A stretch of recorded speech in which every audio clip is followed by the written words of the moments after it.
أعوذ بالله من الشيطان الرجيم بسم الله الرحمن الرحيم يسألونك عن الخمر والميسر قل فيهما إثم كبير ومنافع للناس وإثمهما أكبر من نفعهما ويسألونك ماذا ينفقون قل العفو كذلك يبين الله لكم الآيات لعلكم تتفكرون۔ محترم سامعین اکرام، ذمہ داران شراب بندی کیمپ، آج کے شراب بندی کیمپ میں ہم یہاں ایک بڑی اہم فکر لے کر جمع ہوئے ہیں، اور یہ صرف مذہب کا مسئلہ نہیں بلکہ ساری انسانیت کا مسئلہ ہے، اور انسان نے فطری طور پر کبھی بھی نشہ اور نشے سے جو متعلق چیزیں ہوتی ہیں اس کو پسند نہیں کیا ہے۔ یہ اس کی فطرت اور جبلیت کا بیان ہے، اس لیے قرآن مجید نے اس کو موضوع بنایا اور اس کو بہت واضح انداز میں، دو ٹوک انداز میں اس کو منع کر دیا۔ اور شراب جیسے کہ ام الخبائث ہے، ساری گناہوں کی جڑ ہے، قرآن نے اس کو شیطانی کام کہا ہے۔ آیت نمبر 219 جو سورہ بقرہ کی ابھی میں نے آپ کے سامنے پڑھی ہے، اس میں اللہ بیان فرماتے ہیں کہ وہ تم سے جوئے اور شراب کے بارے میں پوچھتے ہیں اس لیے کہ یہ بھی ان کے غریبوں کی مدد کا ایک ذریعہ ہے۔ ہم اس کو آگے دیکھیں گے کیسے وہ ذریعہ تھا۔ کہہ دو کہ ان دونوں کا گناہ بہت بڑا ہے اور اس میں شبہ نہیں کہ لوگوں کے لیے ان میں کچھ فائدے بھی ہیں، لیکن ان کا گناہ ان کے ان فائدوں سے کہیں بڑھ کر ہے۔ اور پوچھتے ہیں کہ اچھا یہ تو واضح کیجئے کہ کیا خرچ کریں۔ کہہ دو کہ وہی جو ضرورت سے زیادہ ہے، کہہ دو کہ وہی جو ضرورت سے زیادہ ہے۔ اللہ اسی طرح تمہارے لیے اپنی آیتوں کی وضاحت کرتا ہے تاکہ تم دنیا اور آخرت دونوں کے معاملات میں غور کرتے رہو۔ تو محترم سامعین اکرام، اس آیت میں بہت واضح طور پر اللہ تعالیٰ کہتے ہیں کہ یہ اسم ہے، یعنی گناہ کا کام ہے۔ اگلی آیت ہم جو پڑھیں گے اس کے اندر واضح طور پر اللہ تعالیٰ کہہ رہے ہیں کہ شیطانی کام ہے۔ بہت سے لوگوں کو یہ غلط فہمی ہے کہ وہ سمجھتے ہیں کہ شراب پہلے حلال تھی بعد میں حرام ہو گئی، تو ایک بڑی غلط فہمی ہے۔ اصل میں لوگ ابتدا میں ساری برائیوں میں ملوث تھے۔ سیدہ عائشہ رضی اللہ عنہا فرماتی ہیں کہ پہلے ہی اگر ان کو کہا جاتا شراب حرام ہے، جوا حرام ہے، تو شاید وہ اتنی پابندیاں شروع میں برداشت نہیں کر پاتے۔ تو پہلے ایمان کی محنت ان پر کی گئی کہ ایمان ان کے دلوں میں سرایت کر جائے، اچھی طرح پختہ ہو جائے، اللہ اور اس کے رسول سے بے پناہ محبت کرنے والے بن جائیں، اور اس کے لیے پھر دنیا کی ہر چیز قربان کرنے کے لیے وہ تیار ہو جائیں۔ تو پھر ان سے ایک ایک کر کے چیزیں بیان کی گئی، احکام بیان کی گئے، اور مدینے میں جا کر پھر اس کو واضح کیا گیا۔ مکی زندگی میں بھی شراب کے بارے میں نفرت وغیرہ پیدا کی گئی، ناپسندیدگی کا اظہار بھی کیا گیا، اشاروں میں بھی بات کہہ دی گئی کہ یہ پسندیدہ چیز نہیں، اور لوگ جانتے بھی تھے کہ بری چیز ہے۔ کئی صحابہ تو پہلے سے شراب نہیں پیتے تھے، اور یہ بات بھی ہم کو صحیح معلوم نہیں ہوتی کہ جو مدینے میں یہ جب حکم آیا شراب کی حرمت کا، تو لوگ کہتے ہیں کہ مدینے میں شراب کی ندیاں بہہ گئی۔ کیا اتنے صحابہ شراب پینے والے تھے؟ نعوذ باللہ۔ یہ بات بھی بالکل صحیح معلوم نہیں ہوتی کہ مدینے میں اتنے سارے لوگ شراب پیتے تھے، اور اصل میں ایسا نہیں تھا۔ چند لوگ تھے جو صرف اس بات کا فائدہ اٹھا رہے تھے کہ واضح ابھی حکم نہیں آیا تھا، ورنہ وہ بھی جانتے تھے کہ یہ ہے تو بری چیز، لیکن وہ واضح حکم کے لیے انتظار میں تھے، اور شاید اس کا فائدہ اٹھاتے ہوئے کبھی کبھار وہ چھپتے چھپاتے پی لیا کرتے تھے۔ تو مسئلہ یہ تھا کہ شراب حرام کب ہے یہ بتانا ہے۔ تو وہ تدریج کے ساتھ وقت آنے پر جب لوگ آمادہ ہوئے تب بتائی گئی، تو لوگ یہ سمجھے، غلط فہمی عام طور پہ ہمارے پاس بھی بہت سے لوگ سمجھتے ہیں کہ شراب پہلے حلال تھی بعد میں حرام۔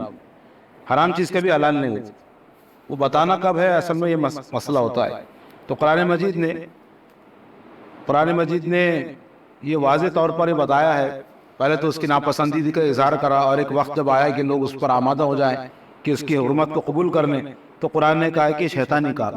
یہ جو آیت ہم نے سورہ بقرہ کی ابھی پڑھی ہے، 219 نمبر کی آیت ہے، یہ شراب اور جوئے کے بارے میں بتائی گئی۔ اس کے بارے میں یہ بھی ایک عام غلط فہمی ہے کہ لوگ سمجھتے ہیں کہ شراب میں کچھ فائدہ ہے۔ قرآن نے بتایا، ظاہر قرآن کے الفاظ یہ ہیں کہ منافع للناس، لوگوں کے لیے اس میں کچھ نفع ہے۔ تو کیا شراب میں کوئی نفع کی چیز ہے؟ اصل میں ہمارے کلچر میں جو شراب ہے صرف اور صرف نشے کے لیے اور تلذذ اور لذت حاصل کرنے کے لیے پی جاتی ہے۔ اس ماحول میں رہتے ہوئے ہم جب اس آیت کو سمجھتے ہیں تو ہم سمجھتے ہیں کہ شراب میں کوئی طبی یا